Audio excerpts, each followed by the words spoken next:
সকালবেলা ঘুম ভাঙার পর এক কাপ কফি ছাড়া যাদের চলেই না তাদের জন্য হচ্ছে আজকের এই ভিডিওটি। গাছের মধ্যে থোকায় থোকায় ধরে আছে কফি। উঁচু এবং পাহাড়ি জমিতে কফি বেশ ভালো হয়। এই প্রথম সমতল ভূমিতে নরসিংদী জেলার বেলাবো উপজেলার নীলুখিয়া গ্রামের তরুণ উদ্যোক্তা সালাউদ্দিন মোল্লার বাণিজ্যিক এই কফি বাগানে আমরা চলে আসছি, যেটি কৃষি সম্প্রসারণ অধিদপ্তর বেলাবো নরসিংদী কর্তৃক একটি প্রদর্শনী দেওয়া হয়েছে। আসসালামু আলাইকুম। ওয়ালাইকুম সালাম। ভালো আছেন? জি আলহামদুলিল্লাহ ভালো আছেন? আলহামদুলিল্লাহ ভালো আছি। তো এই যে কফি বাগানটা, এটা কিভাবে একটু শুরু করছিলেন আমরা একটু জানতে চাচ্ছিলাম।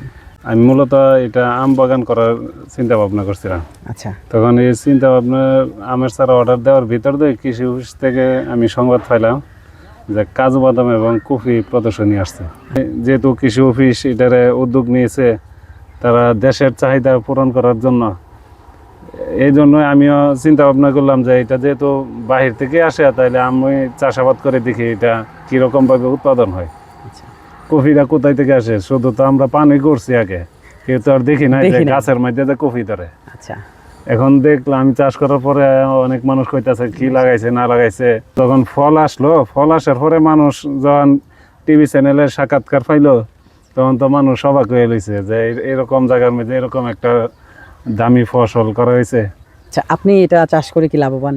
আমি চাষ করে লাভবান।